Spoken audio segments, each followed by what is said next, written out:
Hello, ladies and gentlemen, and welcome to another Disjecta Fusion Thursday Night Hangout. Ah! Crazy! How goes it on this beautiful Thursday night, good sir? It goes, my friend, it goes. This, of course, is a Thursday Night Hangout. This is a show where myself, the host, Charlie, and the prolific comer himself, Zealeus, try our best to cover all the topics that are most important to you this week. If, by some unfortunate happenstance, you have not yet submitted your topic, question, or opinion, please, you could do so by hitting it up in the chat. We are currently streaming live on Facebook, YouTube, and Twitch. So hopefully we'll see all of the chats there. But just in case, I do have them off to the side as well on another computer just to keep an eye. But anyways. Sir, how many computers do you have? A bajillion and 7. That's too many. Too many to think about. All right, so kids, let's jump right into it, okay? And the most important thing to talk about this week is I finally watched the He-Man Revelations Netflix show produced by Kevin Smith. I didn't know that was the number one trending topic of the week, sir. Holy ballsack, that's good. Look, I'm going to be totally honest with you. Like, for some reason, I don't know what's going on, but everybody and their effing mother are doing like remakes of like the 80s cartoons. And so there's like, I don't know, there's like 4, and there's about to be 5 different versions of He-Man. There's like a bajillion versions of Transformers, you know. But Revelations, by far, was a very nice, pleasant surprise. And the voice acting on it wasn't too shabby either. So I highly recommend it. It's only 5 episodes. The first season's only 5 episodes. And I can't wait to see the second season. Nice. Yes. But anyways, now that I got that out of the way, let's get into some other topics, shall we? All right, so I feel like, you know, we've always got to have some company that is in the crosshairs for doing something stupid or just being total bastards. And this week, ladies and gentlemen, it is Ubisoft. And specifically, it is the Ubisoft studio that's in Singapore. Here's the following revelation about the studio's office culture. Ubisoft Singapore has always been kind of known internally to be one of the worst Ubisoft studios in terms of culture. Said one former developer, people would visit from other studios and be like, what the fuck is wrong here? They are currently in the crosshairs for the Tripartite Alliance for Fair and Progressive Employment Practices. So it's yet another, but so it's yet another one of those business practices, people doing shit wrong. But good Lord, I mean, good Lord. I don't even know what to say at this point. I mean, stop being dicks. I mean, also, this is also a quick thing. Besides not being total douchebags in the workplace, get your vaccine and wear a mask. There's my 2 cents. So is there something about the gaming culture that draws people to be like in the actual work environment to be dickwads and think it's okay? It's almost like it's almost like at the top there's like an echo chamber where people are stupid. Yep. From a morality perspective, but there's nobody to say no, and there's no probably checks or balances. And true. I mean, if you also kind of look at a microcosm, when we were growing up, what gender played video games?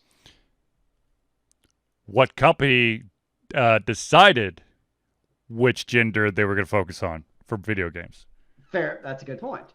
I mean, for better or for worse, there is that, perspective of video games are for boys. A male-dominated industry, and even look at online gaming, where the vast majority of the vocal players are male. And the worry is always inside of that then corporation or community of any kind, really, to be honest. it creates that culture where people can basically create. It creates a boy zone. It's Yeah, really what it does. absolutely. It's a boys only club. Yep. And it just gets worse. I mean, you think about it, like these comments are coming to light because of it's just my ice cubes. It's fine. Um, it comes to light because people are finally saying something. But you think about like I think about good old boys club. I think of two things. One is fraternities, and two is country clubs. Uh, Yes. I mean, you think of fraternities. You're in college. People do stupid shit. But Not then all you think of fraternities do stupid shit. what's that? I said not all fraternities do stupid shit, but there are fraternity members who are gonna do stupid shit. Well, you could use the same argument for corporations. You could True. then therefore say Blizzard doesn't do stupid shit. It's people inside the corporation do it. All right, fine. Okay, I'm trying to save face a little bit, ladies and gentlemen. I was in a fraternity. Uh, I didn't do stupid shit. Uh, Mm-hmm.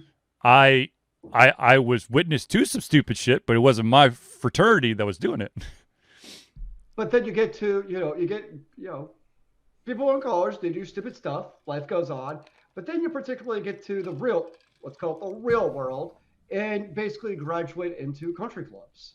I mean, that's the reality of a lot of these fraternities. It becomes the Bodogoy Club, particularly when big money is involved at some of your certain schools. Yeah, okay, there we Um, go. That right there, big money. Now I'm going to remove fraternity, and I'm going to just say boys clubs but it's also the because networking part too no, of I'm just getting to know these people. right. But the there is definitely a demographic of like-minded male individuals who once they get if they've got the money and they get the power, then they can get away with anything. I'm talking about all those wonderful douchebags that get away with things that wreck individuals' lives in college, i.e., they rape girls and then get a slap on the wrist instead of going to prison because the judge decides he's got so much more of his life to live. Sorry, but And then you go bullshit. join your local country clubs. Exactly. No, And no, what do you think? you're absolutely right. And the problem is uh, that unless okay, here's something that I've learned the hard way, and that is that it's you have the best of intentions to be proactive in everything that happens in your life, but the honest answer, the honest thing about your life is we are reactive individuals. So we ain't going to change shit until someone makes a big deal of it. And so I'm not saying that I I'm all for equal wages, level the playing field, any race, gender, sexual orientation, age, whatever. If you could do, here's my deal: if you could do the job, you should be paid for doing the job.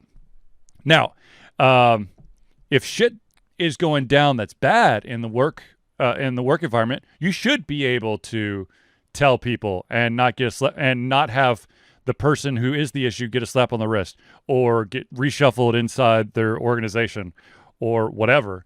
But the problem is, as long as a company's making money and they can bury all the bad stuff, nothing's going to change. But when all this shit starts coming to light, you gotta wonder how much of this is actually the unfortunate, and this is the really sad thing, is how much is this actually going to change things? Because now you've got a bunch of companies that are coming out going, unfair hiring practices, sexism, sexual harassment, all that stuff. But I mean, it's basically all you're hearing from the companies who get, are in the crosshair. But what about the companies that aren't in the crosshairs but have those type of practices? Are they shaking in their boots and they're going, well, that's they were just being blatant about it. We're much better. We're a much better company than they are. Honestly, I don't think it'll change much. I don't. I Um, unfortunately think so as I think well. it'll take a actual generational change. And by that I mean is it will require basically a new group of people with a different way of thinking about how to interact with the world. Um, for there to actually be any kind of substantial change, um, particularly in the world of gaming. Um, Well, that's just in the world, period. I mean, yes, gaming, the game industry, both for developers and for gamers, is a very sexist environment and a very toxic environment.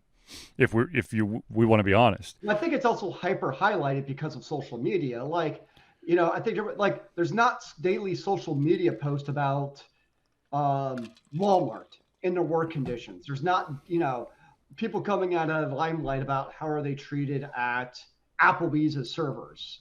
Yeah, because Because they would get fired the next day. yeah, and that's not exciting, right? But one of the things that's always in this news is games. Like that's Right. a forefront of daily social interaction and communication. So I think there's also a little bit of, yes, you're absolutely right. If a waiter says something, they're going to get fired. I saw it at my job when I was a waiter.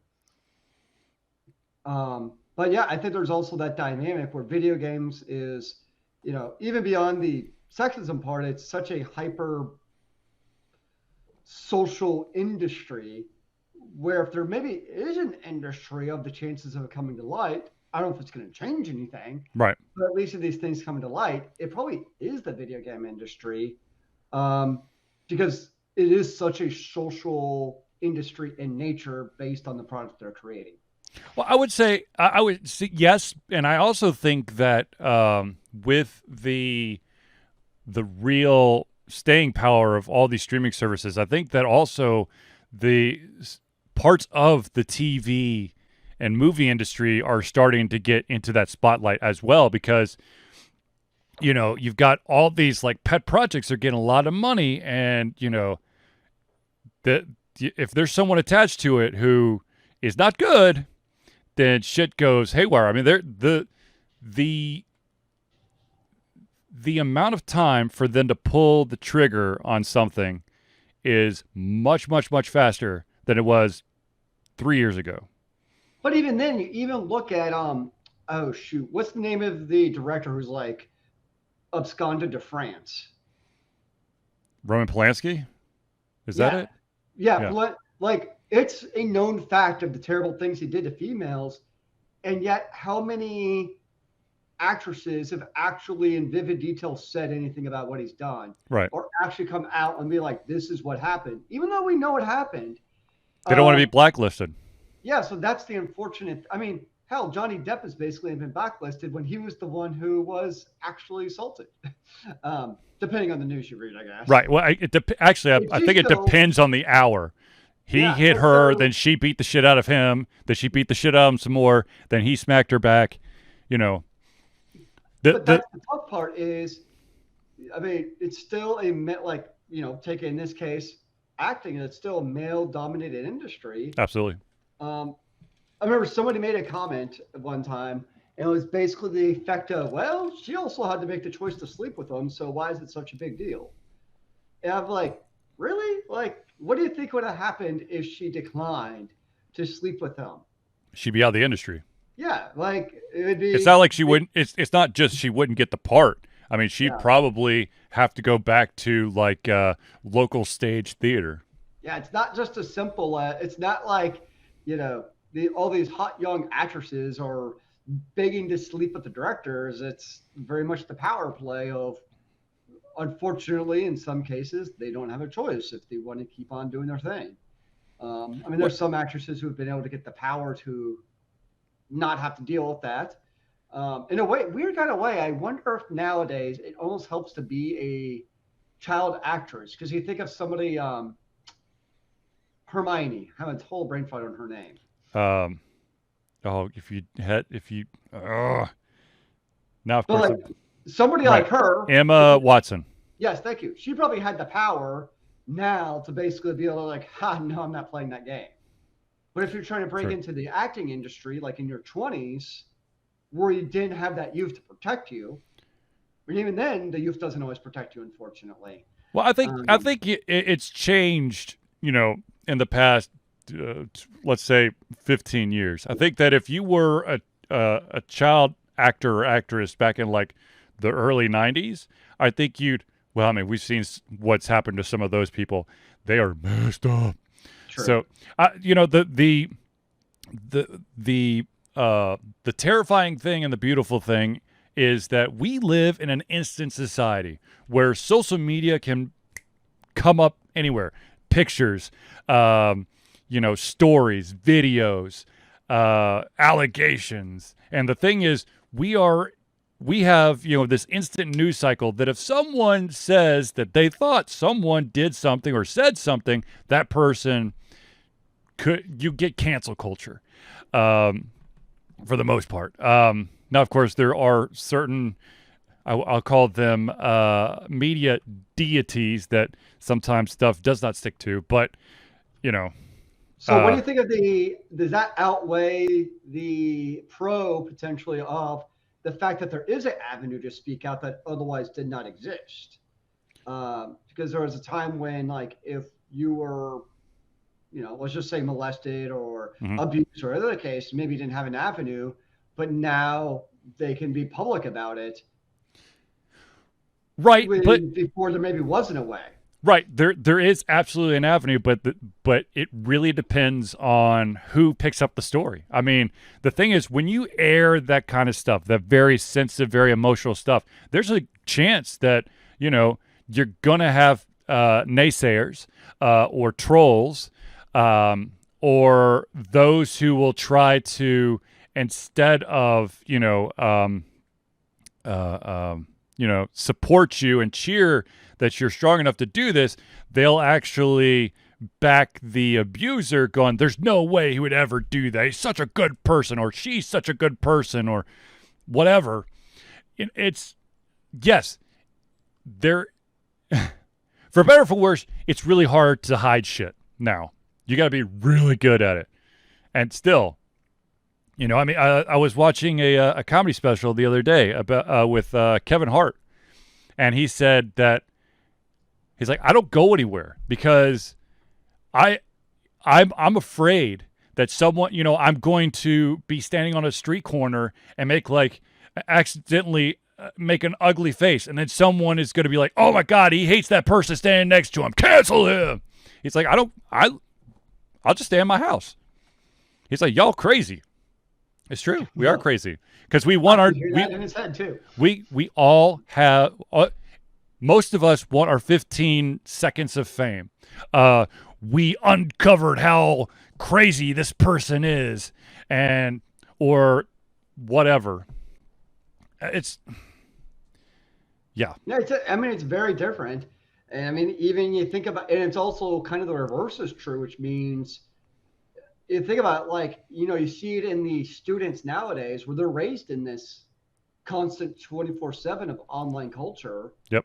Which the reality is it creates an entirely different way of interacting with the world that really we just can't comprehend, because that's just what you grow up in. We can read about it, we can understand it, but it's a very different of reading about it versus actually it's like a different way your brain is formed, really. As far as how you interact with what's going on around you. Yes, this digital interaction is very. Look, we have a freaking show that we do almost every Thursday. I stream games. I write up articles and opinions and reviews and stuff. But this digital only interaction still baffles my mind. If I could, or if it was possible, Zealeus and I would be doing this from a bar every single time. I mean, I have the bar right here, my friend. I do not have my shot glass near me, but I will remedy that by the end of the show. How about that? But yeah, here's my old man speech here. What I don't understand is how kids still don't understand that you don't need to post everything on social media. And once you've posted it, it's there forever. The thing is, I don't think it's a matter of understanding. It's a matter of it's like they don't see that as being a problem, because that is the culture that they live in. I mean, I see it on our student phones where it's like every phone by the end of the day has like 80 Snapchat messages. It's almost like, think about it, like back in the day, right? Yep. You did AOL Instant Messenger. AIM, baby. I don't call it AOL Instant Messenger. That's a mouthful. AIM! Um, but think of like we couldn't do AIM unless we were sitting at our honking desktops, Yep. right? We didn't have no fancy cell phones to be able to flip up and do our T9 texting to our aimbot friend, or answer Charlie's trivia questions on the road. Yeah, we were sitting on our damn computers to do it. I forgot I But did trivia questions. what's that? I said I forgot that I did trivia questions. Oh no, those were fun because I remember we would all be like we would answer your. Those are that's like the best part of AIM was like people's away messages. Yep. It was like almost like the precursor of like Facebook status messages, really.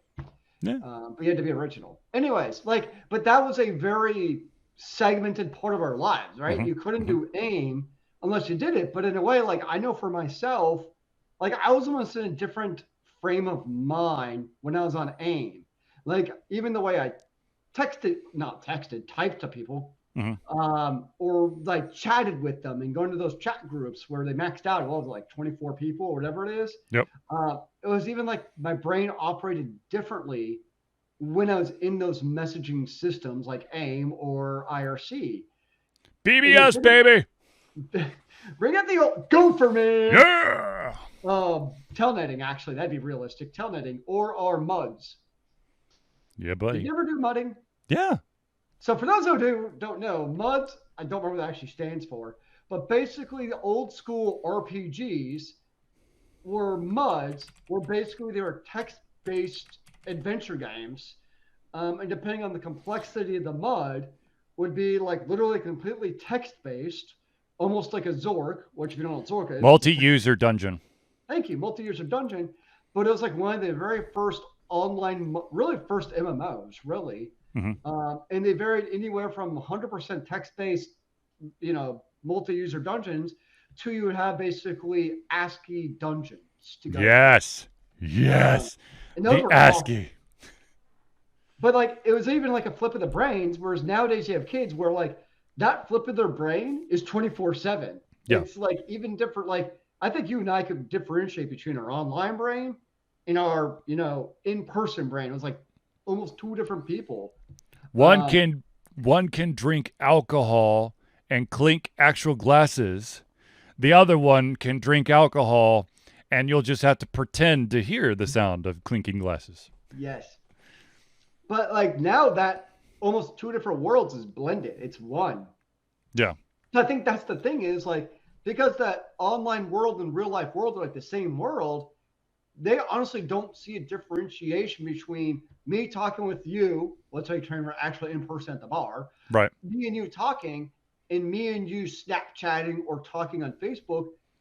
It's the exact same thing. Like there's literally no difference. So I think that's a big thing is, so yes, we tell the kids over and over, what do you post online? It's permanent. Don't be stupid. Like, I think it's sometimes just a register because it's the same world. There is no differentiation. So what does it matter? It's a different culture. And, and the reality is, I mean, you think about it, like think about when you're, 14 years old and you have somebody telling you for the 20th time, what was stupid shit we did when we were 14 that our parents told us not to do over and over? Stop burning your religion textbooks? Well, I was thinking of don't burn down the house. So we were bad. It was actually the first thing that came to my mind, yes. But like after a while, like you just tune it out, right? And the same thing probably for kids. Like they've heard for the 20th time, don't post private stuff online. And by the context of online, I mean Snapchat or anything you think is private. Right. But nothing is private, ladies and gentlemen. Nothing is private. Nothing's private. But like we're old. Like to kids, we're old. That's just the reality. Yeah, God, where's my walker? They hear it, and it just doesn't register. And I think that's the reality. And I don't think a whole lot's going to change that. It's a different world that really we have to acclimate to. It's not the other way around. It's not like the young kids have to acclimate to us. Really, it's us in our generation. It's really, I think you got basically now the younger generation coming into the workforce who want things like, lessened hours and they're going to job every year, every 2 years. That, to our parents were a foreign concept. The reality is you were at your job for life. Yeah, the workforce will change to them, not the other way around. Yeah. To be actually, I would take it a step further. I think that the in person, it's for us, it's more in person, and then like the digital, basically relationship with the world is what's happening now. And I think that it's actually going to become more digital and less face to face. Yes, COVID has definitely kickstarted. I mean, really Yeah. pushed that shit down the line. But I think that face to face interactions is becoming a weird concept for some people because they're like, I just all I gotta do is just type it out on my phone. I don't have to actually talk to them. Yeah, Yeah, yeah, it's different. And I do think, I think the flip side is, I do think it's weird things like, especially when you're in school, being involved in clubs and activities and sports is honestly probably more important than ever. yeah. Um, to get those social skills, because I mean, you can't like basketball, it's in person, right? We For do what now, boys on the team. It's in per. Well, I hope it stays in person. It's in they're all person. going to be controlled robots. Um, even doing like even you'll appreciate like our esports they do in person. Like you actually are there in your squad of three, like yelling at your neighbor, snipe better or whatever you're doing, right? So I think He's all around, camping. whether you're doing a traditional sport or a e-sport or somewhere in between, I think as a student doing those non not going home and playing Fortnite, and that's your only interaction and having that in-person social interaction, even beyond the classroom. Because I mean, as much technology in the classroom hasn't changed a whole lot since you and I were in school. Meaning it's still very not interpersonal with your neighbors. It's still very much the teacher on the stage. I'm going to sit here in my silo. You and I, we were writing papers. Now they're just typing papers. Um, and so I think Now that there's a outside there's of, there's a concept that's gotten really strange. Writing by hand, or hell, cursive writing. I can barely write. It's actually like I've never had good handwriting. I fully Yes, accept I will fully support that statement. that. But even now, like it's got like I could at least like used to be able to like write it a straight line. Now it's like just like curved and like it's like a maze. Like I write like I'm drunk and I'm not. It is I just bad. my letters just change sizes. Like I'll start at one size handwritten font, and then all of a sudden it either gets a little bit bigger or gets a little smaller, or the letters get squished together. There's no consistency. I think the key thing is that it's recognizing not that the kids can't go home and play Fortnite. I Mm-hmm. don't think that's the problem. I think you have to realize that's going to happen no matter what we do as adults. Right. It's put the kids in situations like after school sports, like your kids go to do the clubs and they do the summer camps. Mm-hmm. Recognize, understanding they're going to do these video game things, but also giving them those other avenues of socializing with other human beings is super crucial. Agreed. While still let them do the fun electronic things kids want to do. There's always the balance between the two. It's not just one or the other. So, kids, just in case you were curious what clubs I was in, I was cross country. I played rec basketball. I was a basketball. I was the varsity men's basketball statistician. Ooh, I ran track and field. I did some wrestling in there. Ultimate frisbee. Yeah, I think it's about. I was also at science club. Science Club. Was Just that think of Science it this way, Olympiad or was that different? huh? Was that Science Olympiad or is that different? I think it's different. Science club Okay. was just you met. I think it's like every Thursday we had like an activity period, and that's when the Hmm. clubs meet, Oh, yeah. and you have to complete one science club contest, and then you gain the right to take a day to go to a museum. That's actually kind of cool. hmm We went to Fernbank a lot. Yeah. It was easy. Now you guys can go to Tellus. I need to go there.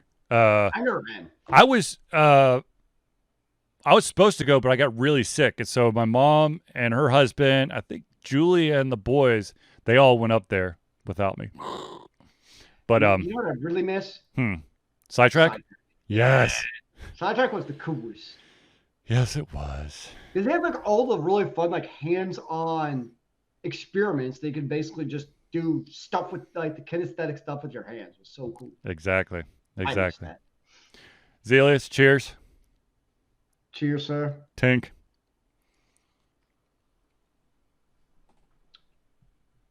So the big difference between Charlie and I when it comes to the liquor is Charlie's drink is gone, and I'm a sipper. I like to wet my throat throughout the entire show with a little splash of the gullet. That went down a little bit wrong. Woo!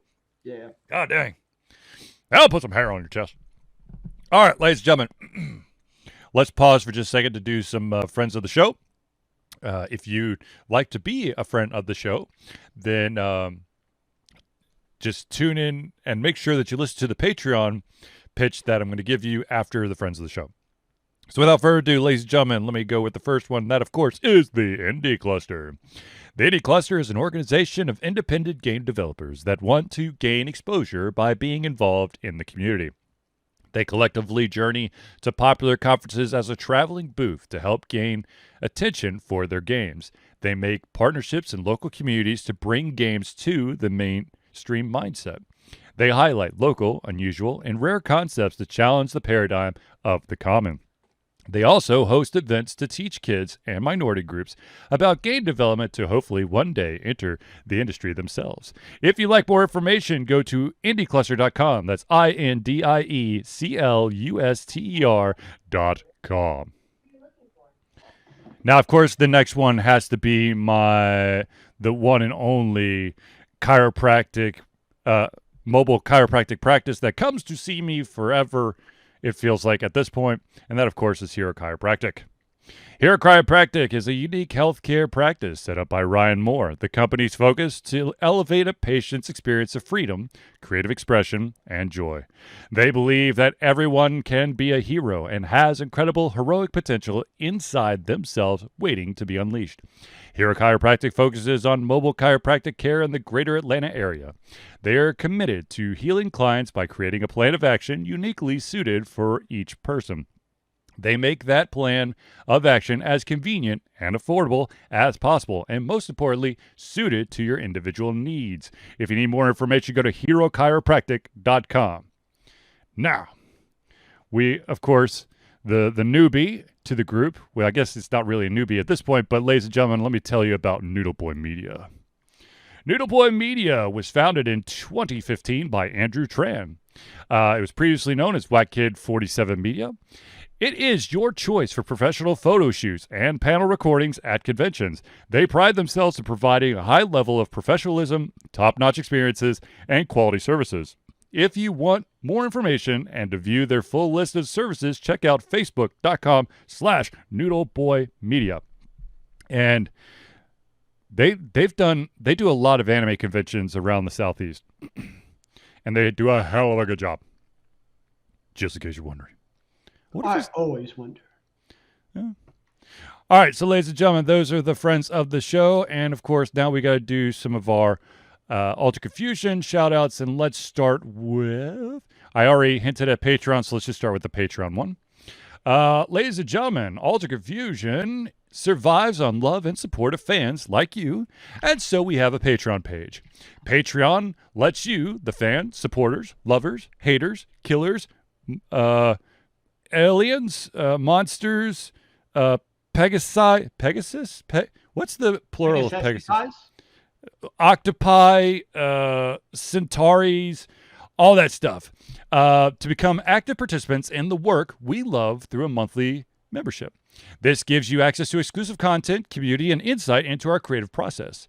In exchange, we gain a bit more freedom to do our best work and the stability we need to build an even stronger creative career. There are currently two tiers. There's a $1 tier, that's $12 a year, which will gain you access, early access to all the playthroughs or selected playthroughs.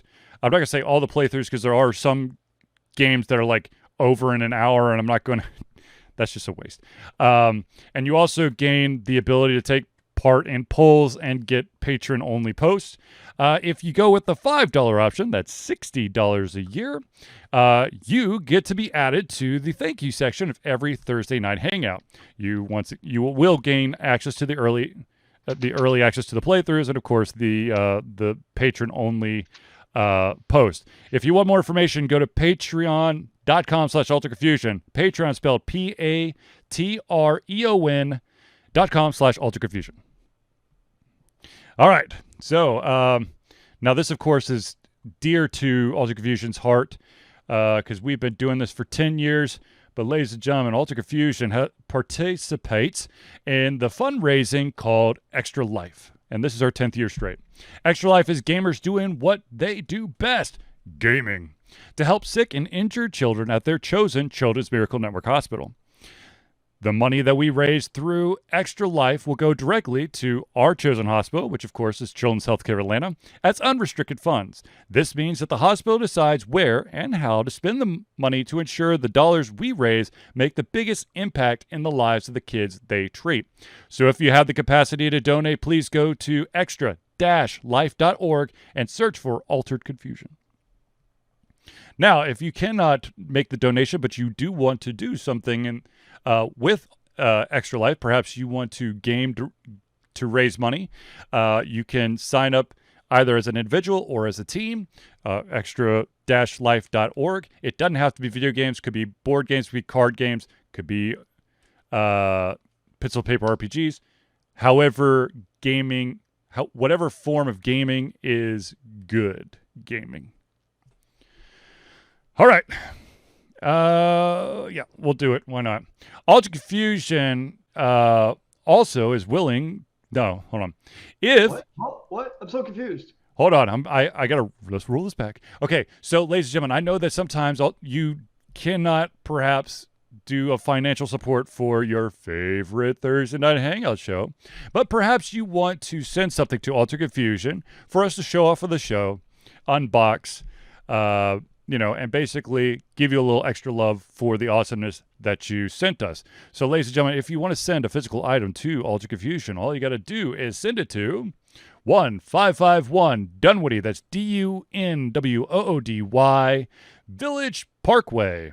Number, super duper important, number 88276. This is the number of the P.O. Box. You leave this out, it will not get to us.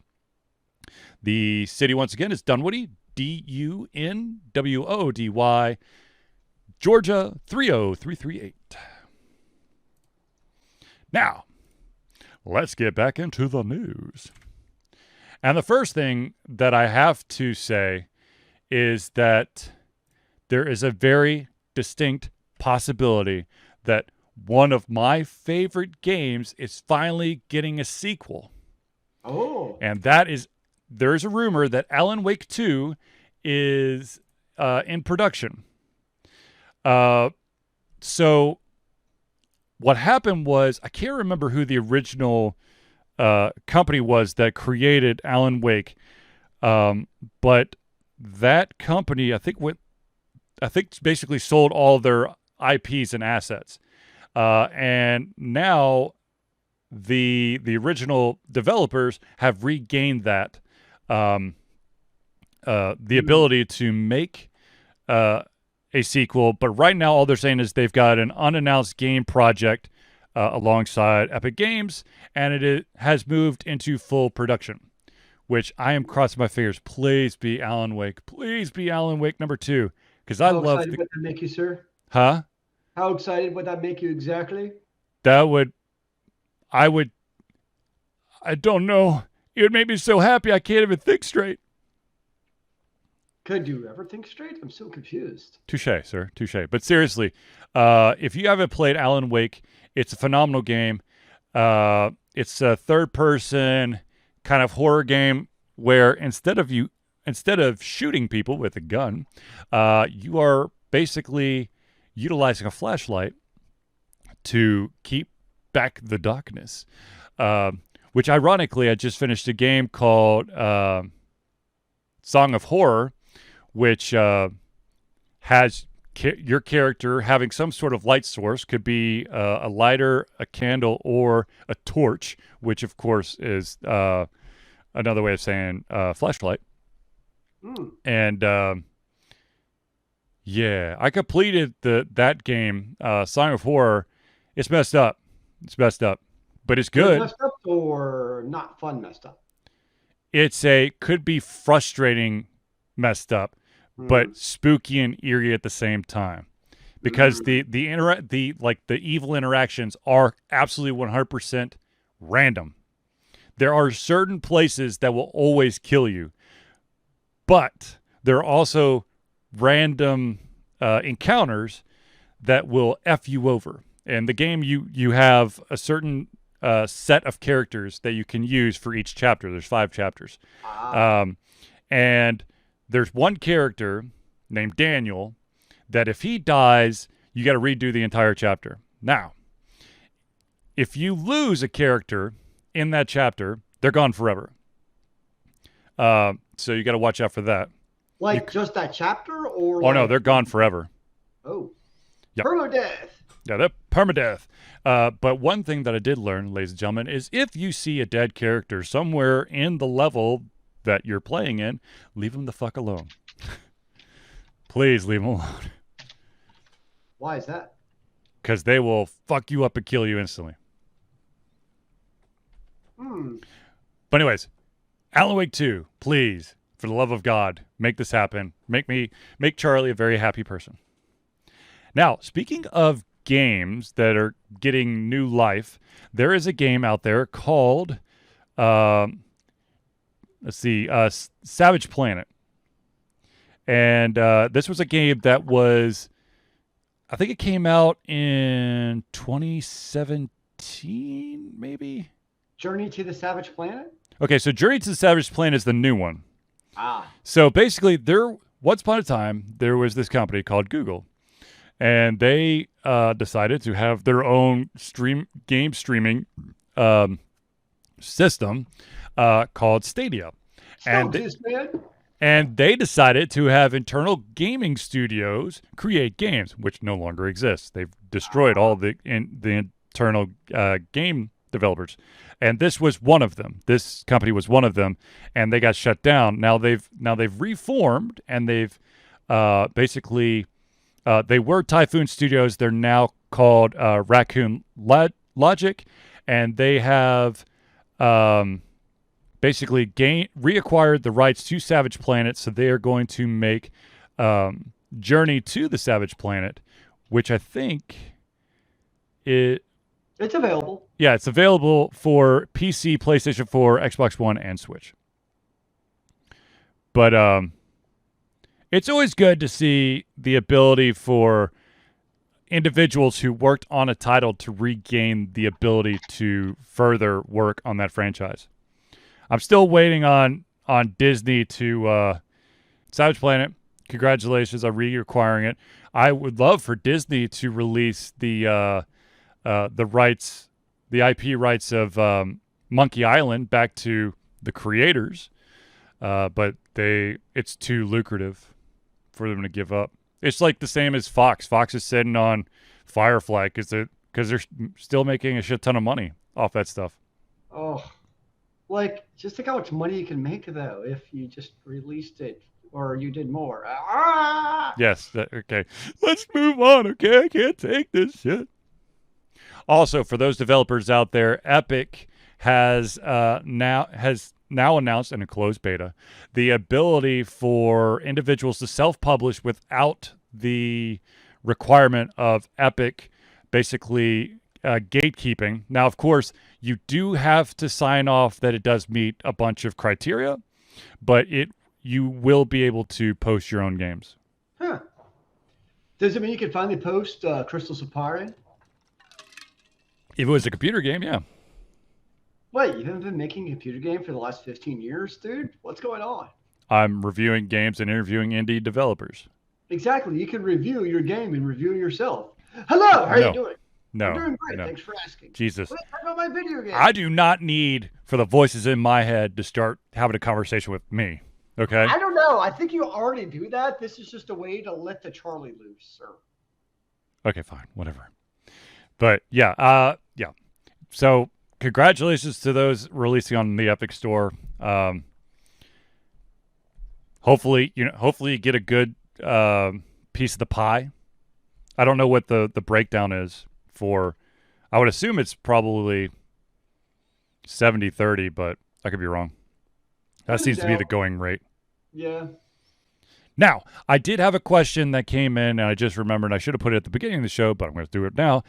The question is, in in a lot of the games that are out there today, there's always some sort of mini game feature or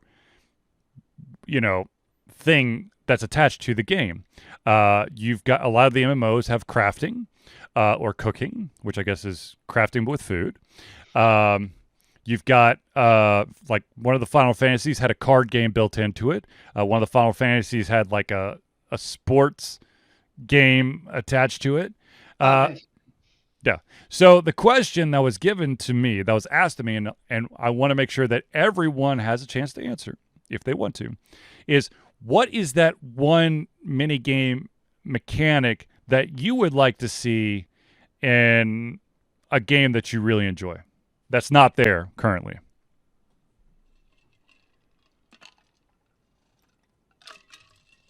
Yeah. A lot of people say fishing. I just don't understand fishing. Because like most games, I mean, the reality is I play for the story and the combat, or even like the puzzle part of that. If it's that kind of game, more like a Zelda type of game, Mm-hmm. I don't play them for the side content, namely because the side like let's just say it's a RPG game, right? That's the Yep. concentration and the emphasis of like 95% of the resources is on combat, right? Or Right. exploration. Yep. And then to devote like 2% of the resources to this mini game, which makes it basically a shit mini game. Whereas I could play another video game that puts the full emphasis on the sports element. So I'm just going to play this other video game that puts other emphasis on that and does a good job. So for me, the side things, meh. I never found them very engaging in my video games. And my other problem too is I find most of the time, especially in like single player RPGs, like they're made so that basically you're going to get your gear through questing anyways. So what's the point in crafting?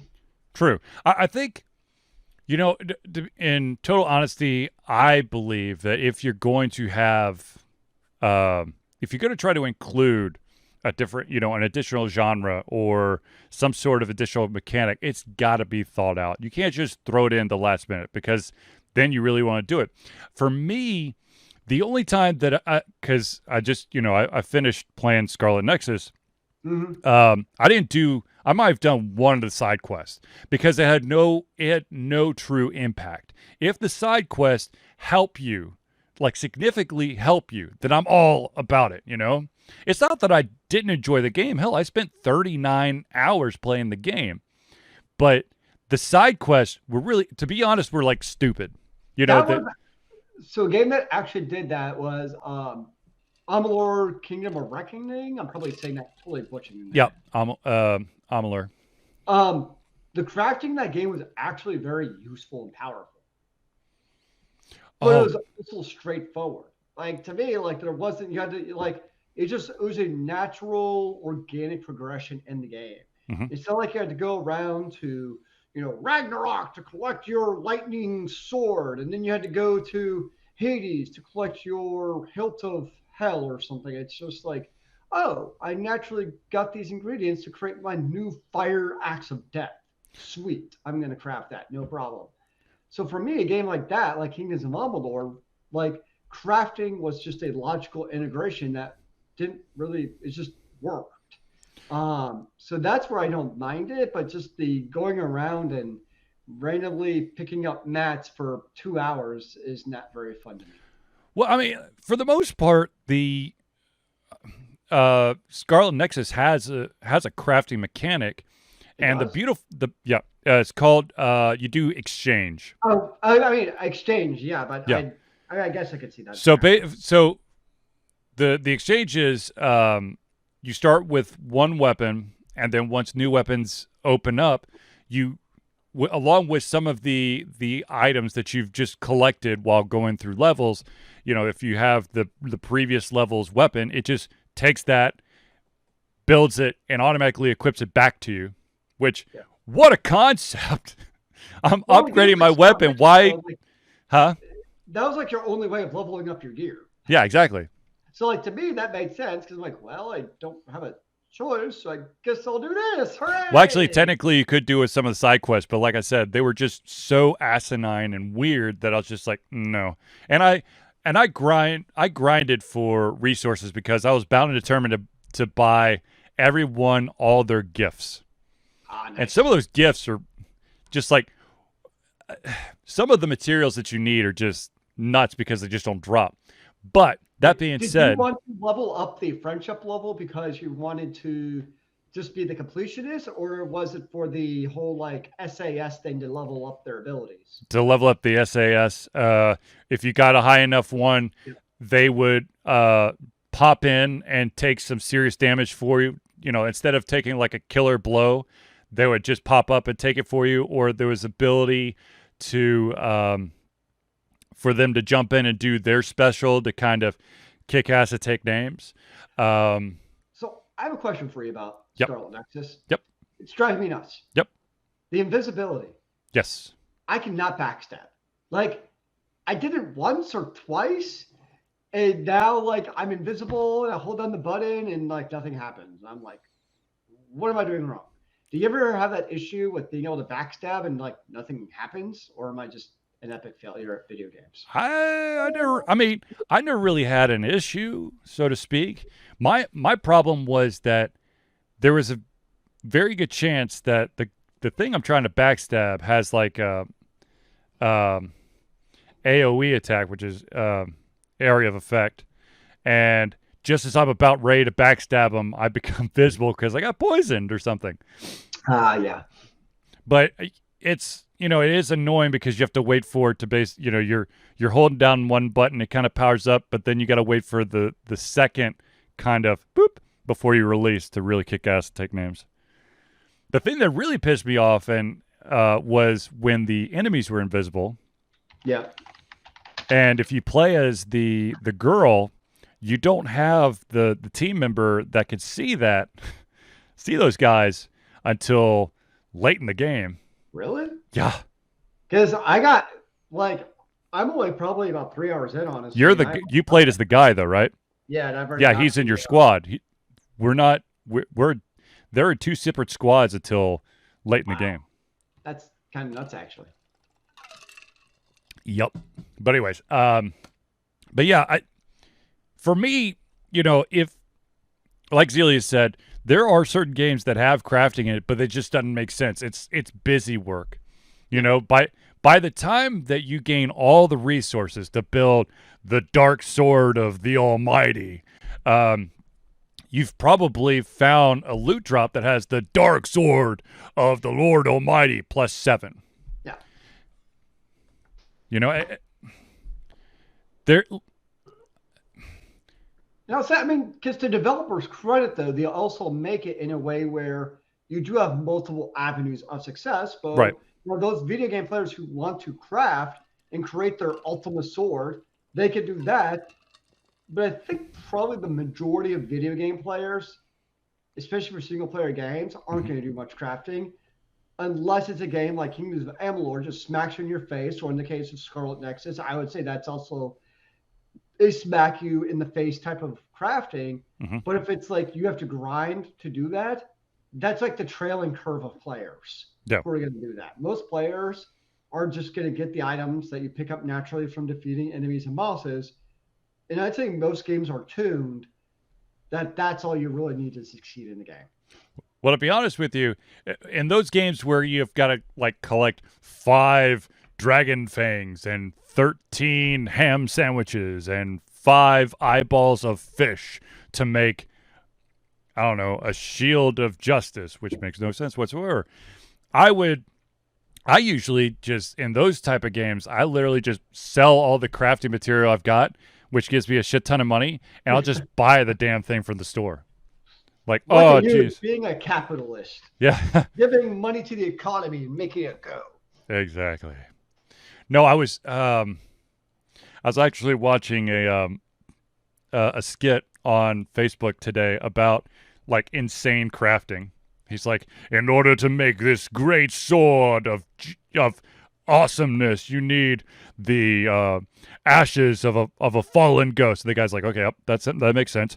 You need the sword pommel of a undead knight. Okay, cool.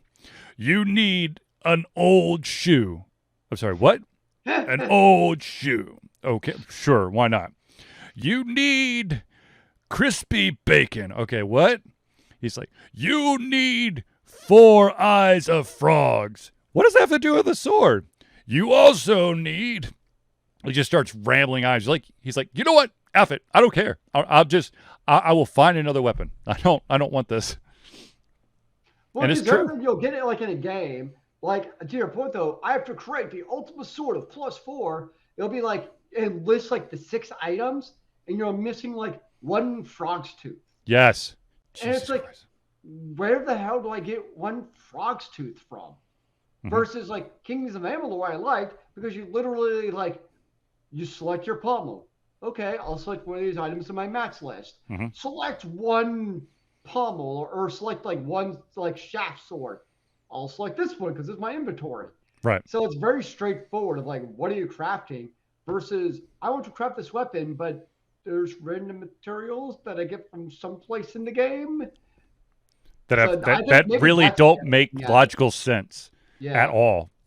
Or like just where like I don't want to have to go open up Wikipedia to find out where to go grinding for mats either. Like that's not either enticing anymore. At one time of my life, I would follow along with game facts of where to go for every last nook and cranny, but that time has long since passed. Well, GameFAQs is a shadow of its former self as well. So I mean, think about it. I mean, back in the day, you'd have like the insane, like 400 page, mm-hmm. like full 5-star guide of excruciating detail. I mean, Yep. I can't imagine the number of hours some of these people put into their video games. It's a thing of Not just love, man. not just to play the game. I mean, to find every little look and cranny, but the time it took to literally write these volumes of Mm-hmm. text Mm-hmm. of completion was really quite and for no money. It's not like they're making money off of it. It was really quite extraordinary. Especially think of a game like let's just say like Final Fantasy X that was like I don't know, it's like 60 hours I'm guessing because it's a Final Fantasy game. I think about the amount of time it took people to just not even play the game, just to write the damn guides. Right. Oh, absolutely. Yeah. Yeah. I fully agree. I mean, I got no qualms with that. Though, shoot, there was a follow up question I just had. Now it's gone. It had something to do with crafting. Oh, some games have taken the route of instead of, you know, having a very specific a set of random ass shit that you have to use, you gain you basically collect a bunch of differing blades and hilts and pommels for swords, and you try to and some kind of magical gem, and you have to combine it. And there's a chance that that because of the quality of the goods or the pieces that you put there, you're gonna get a stronger sword than if you use the crappy stuff. So the better the material, the better chance to have an awesome like sword. What do you think of that, Zealeus? No, so I googled like longest game facts guide, Yep. and I never played it, but apparently I actually just pulled it up and it's ridiculous. Mm-hmm. I'm probably actually going to pronounce this correctly, but Disgaea, you know, Disgaea. Disgaea 2 is over 1,000 pages. It think of Final Fantasy Tactics, but with a different set of characters. It's a The tactics question game. was basically like, what was it? Dragon's Quest 9 I mean, natural assumption of Yeah. longest is 448 pages alone. Like, Because this open world. that's just insane. Yeah. Yeah. So that's what I was getting intrigued on was really long game facts guides. Somebody mentioned Final Fantasy X, which is not surprising, Yep. because that's just also an amazing game, by the way. Some would argue the best of the series. Sure. I mean, everybody's going to have their opinions, obviously. I know 7 is always a beloved, but I the still question tear up. is, I still tear up during Aerith's theme, okay? yes. Okay, so 2 questions about Final Fantasy VII. Mm-hmm. One is there a bit of rose tinted glasses there because it's kind of one of the first true 3D type of MMO. I'm not MMOs, goodness, RPGs. And 2, yes, you obviously had the Ares scene, which was like WTF, Oh, God. OMG, what? So from that perspective, yes, absolutely. Um, like I wonder if because now you have other video games that have also kind of done the same thing, where they'll kill off vital characters. Would Final Fantasy VII, with the Mm-hmm. same storyline, if it came out today, would it be as popular? I don't think so. I think that, for what it was, I mean, Final Fantasy VII is the reason why I got a PlayStation. Mm-hmm. I know a lot of people. Yeah, Absolutely. no, yeah, and to be honest with you, I think back then, what the story was phenomenal. It's amazing. Now, of course, in nostalgia, we're filling gaps, and I know that I'm filling gaps, and there was definitely holes in the story, and I do, I'm still a little hesitant with this like episodic release of Final Fantasy VII, but at the same time, upgraded graphics, phenomenal, and then fleshing out some of the story that was a little lacking. All right. So if we're talking about the remastering of Final Fantasy that we're seeing right now with the episodic releases, I think that would stand. Now, if we're talking about the original Final Fantasy and its PlayStation 1 version, form, let's say we upgrade the graphics but keep the storyline, I don't think it would have the same impact. And from what I've read, is people have really enjoyed the so far remake of Final Fantasy VII. People have been eating it up. Yeah, for everything I've read, it's been Square Enix did a great job of the remake. So, but that's definitely like one of those that I would wait for all the episodics to come out, if I were to get it. I understand. I, of course, would have to have a PlayStation in order to play it, unless Square Enix was to release it on another platform. It's on Steam. The new Final Fantasy? Yeah. No, it's the play. I thought it was PlayStation exclusive. Yeah, let me check. I'm pretty sure it's on. Jesus, if it is, then you're not gonna see me for a while. Yeah, it's on there. Wait, hold on. Oh, you know what? This is the OG version, released 2013. Yep. I thought it was on PC. I am incorrect. No, it's PlayStation. I did not know that. Speaking of games on Steam, as promised, I've started playing Retro Machina, which is that indie game that I've been, kind of really excited for its release and then wanting to play it. It's a really good game.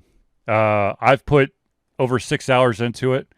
I've beaten 2 of the I guess worlds or areas.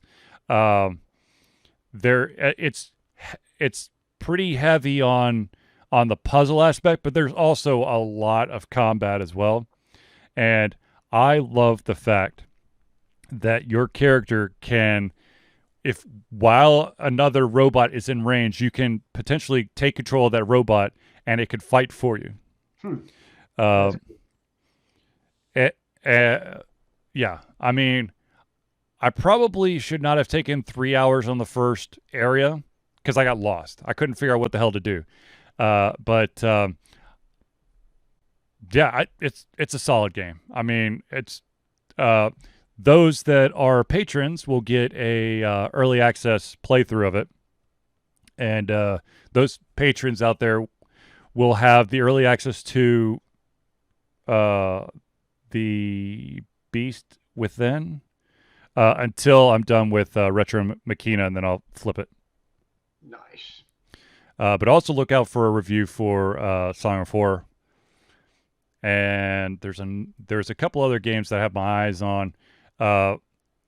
There's a game called Heaven's Vault that's always had high ratings that I'll probably give it a shot. And then there's Detective D of the Silk Rose Murders, and that's really harks back to the olden days with its look of, like, you know, point click adventure games of like the late 80s. So we'll see. But yeah, for those that tuned in to the final chapter of Song of Horror, I hope that I didn't scream like a little girl too much, but there's some scary ass shit that went down. Do you scream in your brain or do you scream out loud? Oh no, I screamed out loud. Nice. And I did scream in frustration and had a very lengthy how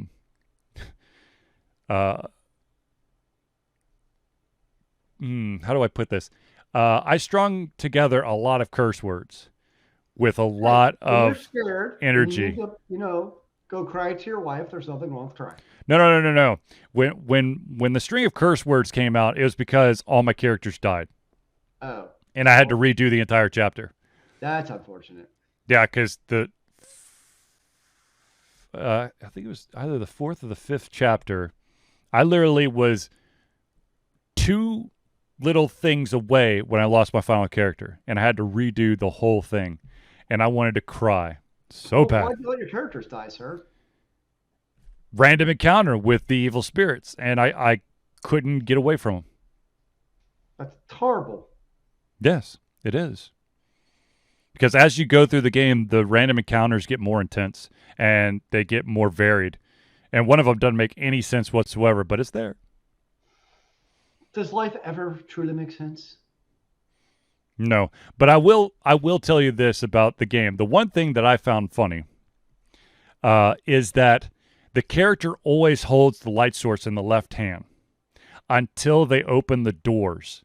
They switch it to their right hand to open the door with their left, and as soon as they're through the door, they put their light source back in their left hand. I was like, just hold it in your right then. Or use your right hand to open a door. Me don't understand. Really, you that much? Yes. I was like, who the hell does that? Apparently your character does, good sir. Also, I want to wherever they make those candles and that lighter that they use in the game, I need that, because the damn thing never burnt down or ran out of gas for like an hour and a half, and it didn't burn someone's hand. You could probably find one at your local sporting goods store. No, they all heat up. Well, what if you wrapped your hand in ice? Pretty sure it would just melt at some point. What about dry ice? Pretty sure you would burn your hand before the flame burned your hand. What about flame retardant? I don't know. I don't know. But okay, so one more thing. One more interesting thing about, or gripe I should say, about this game is that, okay, so there are characters that your light source is gonna be a lighter, and there's characters that your light source is gonna be a candle. Okay, there is a shit ton of unlit candles that are sprinkled throughout every single level. Why the fuck can't I light them? I don't understand. I could light this place up really easy if I could just tip the candle on the other candles or use the lighter on the other stuff. What is there truly to understand, sir? I don't know, but if you ever play Song of Horror, I recommend that every single time you see a door that you've never gone into, listen through the door and make sure that it's quiet. Because if it isn't quiet, you're going to die. What if I had my earbuds in? You're going to die. Oh, well, that's unfortunate. Also, I really wish that they would have, if they had the ability to turn down sensitivity on the controller. But anyways, I'm trying to think if I have any closing remarks. Zealeus? Any closing It's a remarks, beautiful sir? week to live. Sure. That's all I got. Okay. I'm happy to be alive. There you go. All right. Well, on that note, ladies and gentlemen, I'd like to thank everyone for tuning in to the Ultra Confusion Thursday Night Hangout. For myself, Charlie, and Zealeus, it's been a pleasure giving you everything from our heads, our mouths, and of course, our hearts. We'll be back next Thursday for another Ultra Confusion Thursday Night Hangout. Remember, kids, keep on gaming in the free world. Amen to that, brother.